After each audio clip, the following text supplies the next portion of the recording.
ശങ്കരൻകുട്ടി മേനോന്റെ ആനയുടെ പേരെന്താന്നാ പറഞ്ഞേ? വേലായുധൻകുട്ടി. അപ്പൊ കൊമ്പനാ? പിന്നെ കൊമ്പില്ലാതെ വേലായുധൻകുട്ടി പേരിടൂ. എന്താ അമ്മാവ? അപ്പൊ എഴുന്നള്ളത്തിനൊന്നും കൊണ്ടുപോകാറില്ല? അവൻ സ്വയം എഴുന്നള്ളിക്കൊള്ളും. വേലായുധൻകുട്ടിക്ക് അത്ര ബുദ്ധിയാ. അവനെ അവിടുന്ന് മാറ്റി വെറും ചങ്ങല മാത്രം മുറ്റത്തിട്ടതിന്റെ പിന്നില് ഒരു കള്ളക്കളി ഉണ്ട്. എന്താ അത്? ഞാൻ എങ്ങനെയാ നിങ്ങളോടത് പറയാ? പറ കുഞ്ഞാപ്പൂ. വല്ലാതെ നിർബന്ധിച്ചാ പറയാന്നല്ലാതെ. അമ്മിണിക്കുട്ടിക്ക് ഒരു മുറച്ചിറക്കലുണ്ട്, മറ്റൊരു വേലായുധൻകുട്ടി. അതും ആനയാ? അതേതാണ്ട് നമ്മളെ പോലെ മനുഷ്യനാ. അവനും അമ്മിണിക്കുട്ടിയും തമ്മില് ജനിച്ച അന്നു മുതൽ പ്രണയത്തിലാ. ശിവ ശിവ. പടി കയറി വരുന്നത് കല്യാണക്കാരാണോ പിരിവുകാരാണോ നോക്കാൻ ആനയെ മറ്റേ വേലായുധൻകുട്ടി പഠിപ്പിച്ചിട്ടുണ്ട്. സത്യം പറഞ്ഞാൽ ആനയെ അവിടുന്ന് മാറ്റിയില്ലായിരുന്നെങ്കിൽ അവൻ നമ്മളെ തിരിച്ചറിഞ്ഞേന്, മതം പൊട്ടും ചെയ്തേന്. എന്റെ അയ്യപ്പ, ഒരാണിനെ മനസ്സിലിട്ട് നടക്കുന്ന പെണ്ണിനെ ഒരാന കാവലിരിക്കേ? വളരെ ശക്തമായ പ്രണയമല്ലേ ഇത്? അതെ, ഞാനത് ഇപ്പോഴാ അറിയണത്. ഇതിപ്പോഴെങ്കിലും പറഞ്ഞതിന് വളരെ നന്ദിയുണ്ട് കുഞ്ഞാപ്പൂ. ഞങ്ങൾ ഊരുകയാണ്. ഊരുന്നതിന് ഞാൻ കമ്മീഷൻ മേടിക്കാറില്ല. എന്നാലും ഇരിക്കട്ടെ, ഒരാള് രക്ഷപ്പെട്ടല്ലോ.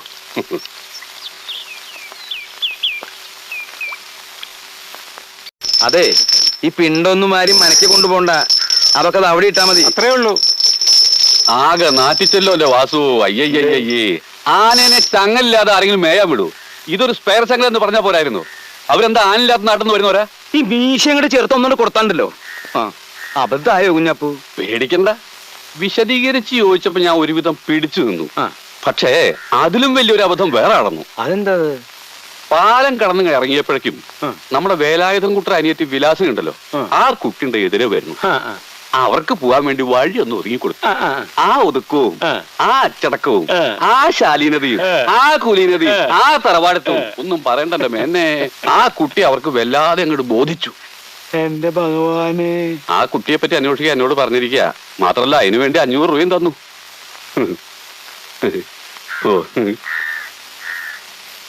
അത് ചതിപ്പണിയാ. ഇവിടെ വന്ന MRCP അവിടെ പോയിന്നറിഞ്ഞ ഈ ശങ്കരൻകുട്ടി മേനോൻ പിന്നെ ഒരു കഷ്ണം കയറ് ചെലവാക്കുന്നതാ ബുദ്ധി. സംശയമില്ല, അതന്നെ ബുദ്ധി. പക്ഷേ പ്ലാസ്റ്റിക് വേണ്ട, വഴുക്കും. തെളിച്ചു പറ, അത് കലക്കാൻ തനിക്ക് എത്ര പണം വേണം? ശരിക്കും പറഞ്ഞാൽ അത് ഞാനും അമ്മടിയും കൂടി അറിഞ്ഞുള്ള ഒരു കറക്കമ്പനി അല്ലേ കുഞ്ഞാപ്പൂ? കറങ്ങാണ്ട് ജീവിക്കാൻ പറ്റുമോ എന്റെ വേലായുകുട്ടി? ഈ ഭൂമി ഒരു കറക്ക കമ്പനിയല്ലേ നവിടി. ശരിക്കും പറഞ്ഞ അമ്മണിക്കുട്ടിയുടെ അമ്മയ്ക്കും ഇതൊരു ഷെയർ വേണ്ടതാ. അവർ അത്ര വലിയ പിന്തുണയാണ് ഈ കാര്യത്തിൽ പ്രഖ്യാപിച്ചത്.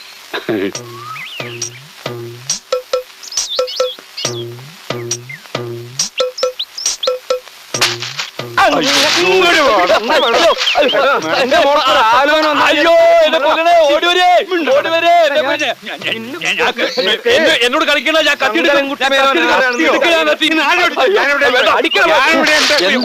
നാണക്കേട് കാണിക്കുന്നത്.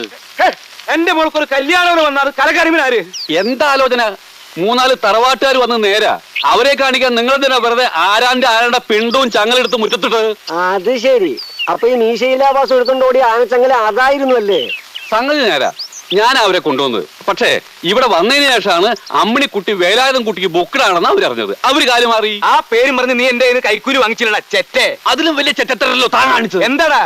വേലായുധൻകുട്ടിയുടെ പെങ്ങളുടെ കല്യാണം മുടക്കാൻ താൻ കൈക്കൂലി എന്നല്ലോ.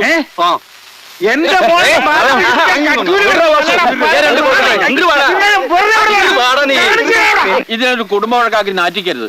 ഇതൊരു ദിവ്യമായ പ്രണയമാണ്. വേലാൻകുട്ടി അമ്മയും മുഹബത്തിലാണെങ്കിൽ അവര് കെട്ടും, അതിലൊരു കൈക്കൂലിടും, പ്രശ്നമില്ല. ഇനി ഒരുത്തരും ഇത്തരം കാര്യത്തിന് വേണ്ടി ഇവിടെ കൈക്കൂലി കൊടുക്കാൻ പാടില്ല. അതെ, അധികം ആരും ഇവിടെ വിലസണ്ട. കളരിക്കൽ തറവാട്ടിലെ ശങ്കരൻകുട്ടി മേനാണ് ഈ പറയുന്നത്. ആരായാലും വേണ്ടില്ല, എന്റെ ജീവിതത്തിൽ കള്ളത്തരം കാണിച്ചാൽ തിരിച്ച് ഞാൻ അങ്ങോട്ടും കാണിക്കും. നുള്ളിയെടുക്കാൻ ഒരു മൂക്കുരുവായിട്ടല്ല എന്റെ മോളെ വളർത്തിയത്. എന്റെ അറിവില്ലാതെ ഒരുത്തിനെങ്കിലും എന്റെ മോളെ ആഗ്രഹിച്ചു എന്നറിഞ്ഞാൽ ഏറി വന്നാൽ അവരുടെ കഴുത്തിലൊരു കയറ്. അത്രയല്ലേ ഉള്ളൂ. മേനോനത് പുല്ല.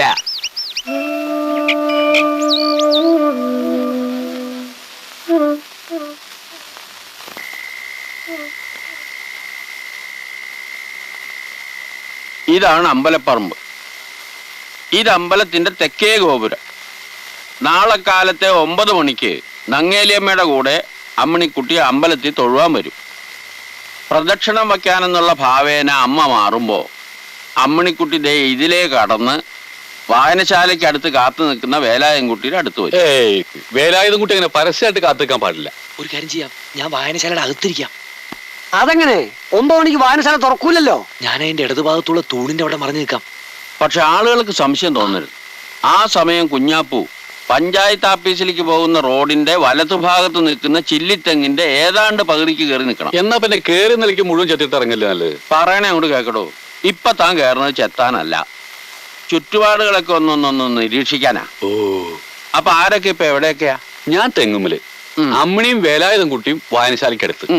ഞാൻ റേസ് ഓഫീസിലേക്ക് പോകുന്ന വഴിക്ക് വണ്ടി തിരിച്ചിട്ട് സ്റ്റാർട്ട് ചെയ്ത് നിർത്തുന്നു. ഉബൈദ് സിഗ്നൽ തന്നാൽ അങ്ങനെ തന്നെ വണ്ടി എടുത്ത് വേലായൻകുട്ടിയുടെ അടുത്ത് ചെല്ലുന്നു. എല്ലാവരും കയറുന്നു. ഞാനൊരു 60-80 കത്തിച്ചു വിടുന്നു. നേരെ റേസ് ഓഫീസിൽ ചെന്ന് വിവാഹം രജിസ്റ്റർ ചെയ്യുന്നു, മടങ്ങുന്നു. സാക്ഷികള് ഒരു 2 പേര് പോരെ? മാതിയുടെ ഇതൊക്കെ ഒരു ധൈര്യത്തിന് വേണ്ടി വച്ചേക്കുക. അപ്പോ നാളെ രാവിലെ 9 മണി മുതൽ പരിപാടി ആരംഭിക്കുന്നു. ആദ്യം അമ്പലം.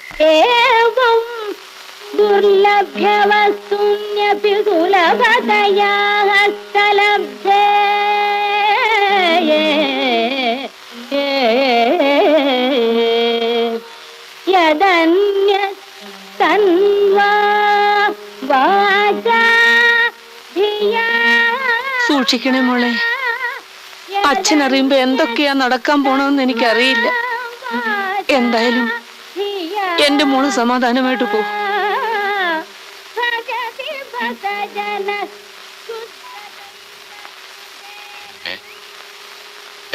എന്താ വേലാൻകുട്ടി നീ ഇവിടെ ഒറ്റയ്ക്ക് നിൽക്കുന്നേ? ഒന്നുമില്ല. ഇപ്പോ ട്യൂഷനൊന്നും പോകുന്നില്ലേ? എന്താ അവിടെ വല്ല പ്രശ്നമല്ലോ ഉണ്ടായി? ഒരു പ്രശ്നം ഉണ്ടായിട്ടില്ല, പോണില്ല, അത്ര തന്നെ. അല്ല, ഈയിടെയായിട്ട് നീ വളരെ മോശമായിട്ടുണ്ടല്ലോ. വിളവൊന്നും വലിയ സുഖമില്ല ചേട്ടാ. അതാ. വിളവിന്റെ കാര്യം ഒന്നും പറയണ്ട. അതെ, ഒന്നും പറയണ്ട. ചേട്ടൻ ചെല്ല്, മനുഷ്യൻ ചിരിക്കില്ലേ? എനിക്ക് ധൃതിയില്ലടാ. പക്ഷെ എനിക്ക് ധൃതിയുണ്ട്. ചേട്ടൻ പോ, 9:30 ബസ് പോവും. ആട്ടെ, മുത്തശ്ശിക്ക് ഇപ്പൊ എങ്ങനെയുണ്ട്? മുത്തശ്ശിക്ക് ഒരു കുഴപ്പമില്ല. അല്ല, പനിയൊക്കെ ആയിട്ട് കിടപ്പാന്ന് പറഞ്ഞിട്ട്? മുത്തശ്ശിക്ക് അമ്മയ്ക്ക് അപ്പുറം യാതൊരു കുഴപ്പമില്ല. ചേട്ടൻ ചെല്ല്. സത്യം പറഞ്ഞ നീ എന്തിനാ ഇവിടെ നിൽക്കണേ? ഞാനിവിടെ നിൽക്കണതാ, ഒരു പെണ്ണ് വരാന്ന് പറഞ്ഞിട്ടുണ്ട്. ഞങ്ങൾ തമ്മിൽ ഒളിച്ചോടാനുള്ള പരിപാടിയാ. രജിസ്റ്റർ മാരേജ് ചെയ്യാൻ. എന്താ മതിയാ? ഏതാ പെണ്ണ്? നിന്റെ കെട്ടിയോള് നാരായണി. വിട്ടോ വിട്ടോ, അവര് പുറപ്പെട്ടു കഴിഞ്ഞ്. വിട്ടോ. വണ്ടി സ്റ്റാർട്ട് ആവണില്ലടോ. ഇതുകൊണ്ട് വർഷാപ്പിക്കളാ. പ്ലാനൊക്കെ തെറ്റി. സമയത്തായെന്നറിയോ? വണ്ടി സ്റ്റാർട്ട് ആവണില്ലടോ. അയ്യോ, കാലുമ്പോ കാലും കയറ്റിയിരിക്കാതെ ഇറങ്ങിയ വണ്ടി ഒന്നള്ളു. എന്നാ ഇറങ്ങാൻ സമയമില്ല. എന്തൊരു കഷ്ട നോക്കണേ.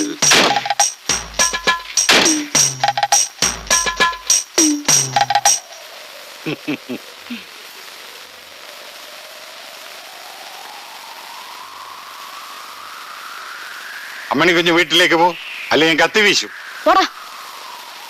ആണും പെണ്ണും കെട്ടവൻ, സ്നേഹമില്ലാത്ത ജന്തു. എനിക്ക് സ്നേഹമില്ലെന്ന് ആരാ പറഞ്ഞത്? അല്ലെങ്കിൽ ഞാൻ നേരത്തെ എത്തി വീശന. അയ്യോ വേലൻകുട്ടി മോനെ കൈ.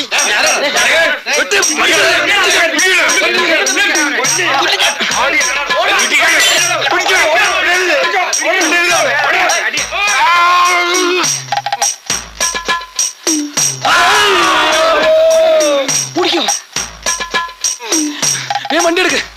വണ്ടി എടുക്കാൻ പറ്റില്ല. കേരള വണ്ടി സ്റ്റാർട്ട് ആവണില്ല.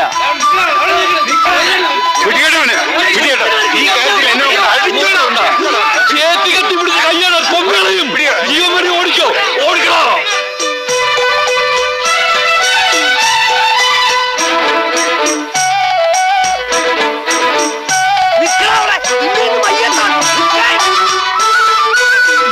ജീവനോടൊപ്പില്ല. അവിടെ നിന്നോ.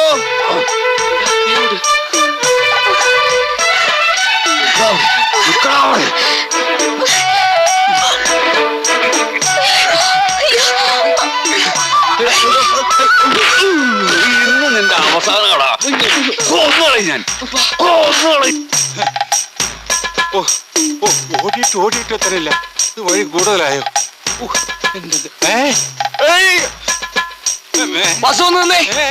എന്തിനാ മോനെ? ഒരു മിനിറ്റ്. എന്താ മോനെ? ഞാൻ ഒന്ന് ഇപ്പൊ വരാം. ഒരു കാര്യം പറയാനാ. എന്ത് കാര്യമുണ്ട്? നമുക്ക് പിന്നെ സൗകര്യമായിട്ട് പറയാം. ഒരു മിനിറ്റ്.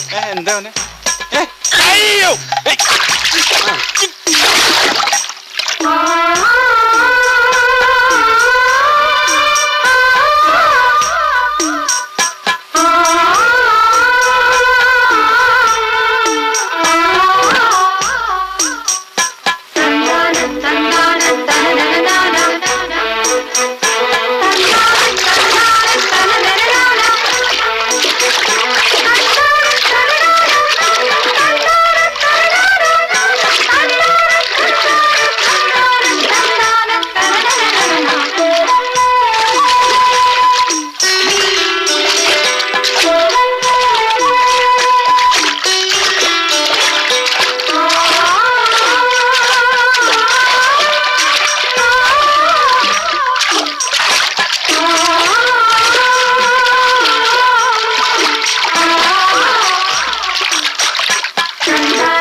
ഇവിടെ പോടി.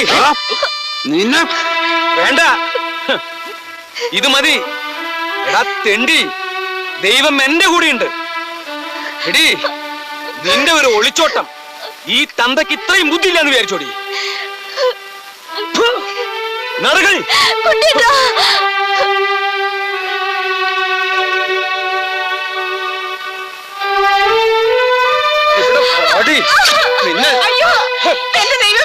മാറി നിൽക്കാൻ. നീയാണ് ഇവളുടെ ഗുണകാംക്ഷ. അറിയാം, എനിക്കെല്ലാം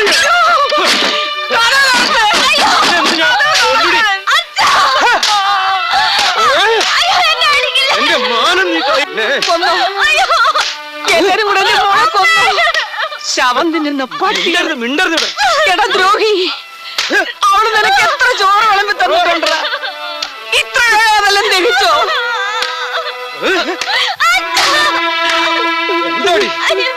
നന്നാക്കാൻ പറ്റുമെന്ന് ഞാനൊന്നും നോക്കട്ടെ. ഏതായാലും നിന്ന് കത്ത് കാണും. ഇനി അതിൽ എണ്ണ ഒഴിക്കണ്ട.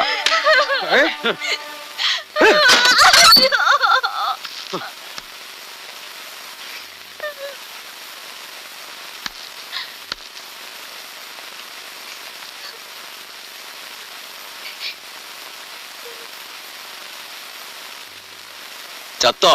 നീ ആരാടാ അത് ചോദിക്കാൻ? ചത്ത കുഴിച്ചിടും, എന്നിട്ട് അടിയന്തരത്തിന് വിളിക്കും. ഉള്ള സൗജന്യം വാങ്ങാൻ അപ്പ വരുന്നതല്ലടാ നല്ലത്. നീ പോടാ. പ്രായം കൊണ്ട് എന്റെ അച്ഛൻ നിങ്ങളെക്കാ ചെറുപ്പ. ആദ്യം തർപ്പണം ചെയ്യേണ്ട അച്ഛനാ, അത് കഴിഞ്ഞേ അമ്മാവൻ വരൂ. അതാ കൈവയ്ക്കാത്തത്. എന്നെ നീ അധികം വിളയരുത് അമ്മാവാ. നിങ്ങളെ കൊണ്ട് ഒരടി മുന്നോട്ട് വെപ്പിക്കാതെ അമ്മണിക്കുട്ടിയെ വീട്ടിലെത്തിക്കാൻ എനിക്കറിയാം. അവക്ക് എന്തെങ്കിലും സംഭവിച്ചോ അവളുടെ ദേഹത്ത് തുരുതരി മണ്ണ് വീണാ നിങ്ങൾ അഴിയണ്ണും, ഞാൻ എണ്ണിക്കും. വേലായുധം കുട്ടിക്ക് അമ്മണിയോട് സ്നേഹ, അമ്മണിക്ക് വേലായുധം കുട്ടിയോടും. എന്താ ഈ നാട്ടിൽ സ്നേഹിക്കാൻ പാടില്ലേ? ഈ ദുഷ്ടന് സ്നേഹത്തിന് വില അറിയാത്ത എന്താ ഞങ്ങളുടെ കുറ്റ? നിങ്ങള് ഞാൻ പാടാ മോനെ, ഈ പഴട്ടയോടൊക്കെ സംസാരിച്ചിട്ട് എന്താ കാര്യം? കൊണ്ട് പോടാ. എന്റെ മോളെ കെട്ടാൻ ഒരു യോഗ്യം വന്നിരിക്കുന്നു. കാശിന് വകയില്ലാത്ത തെണ്ടി. അമ്മണിയെ കെട്ടിയ പിന്നെ സുഖായില്ലേ? ഇഷ്ടം പോലെ നിലം, ഇഷ്ടം പോലെ നാളികേരം, കേറിക്കിടക്കാൻ വീട്, കാര്യങ്ങൾ നോക്കാൻ കാര്യസ്ഥന്മാര്. കല്യാണം കഴിക്കുന്ന പെണ്ണിനെ പോറ്റാൻ അമ്മയുടെ കെട്ടുതാലി പണയം വെക്കേണ്ട ഗതിയേടാ നിനക്ക്. അത് തന്നെ ഉണ്ടോന്ന് ആർക്കറിയാം? നായർ അത് നേരത്തെ എടുത്ത് പണയം വെച്ചിട്ടുണ്ടെങ്കിലോ? ഞാൻ താലിയെ പണയം വെക്കൂ, നിന്റെ രണ്ടേ പോലെ മറ്റൊന്നും പണയം വെക്കാറില്ല. തന്റെ മോനോട് ഒരു കത്തിയും വാങ്ങി പോയി ചെരക്കാൻ പറ. 2 ദിവസത്തേക്ക് ഈ താടി ഒന്ന് നീട്ടിക്കൊടുക്ക്, അവനൊന്ന് പഠിക്കാലോ. പോട്ടറാ, ഇതൊന്നും സാരമാക്കണ്ട. നീ ഒന്ന് കുളിച്ചാ മതി, ഇതൊക്കെ കഴുകി പോവും. പക്ഷെ അവനോ? വാടാ. മതി.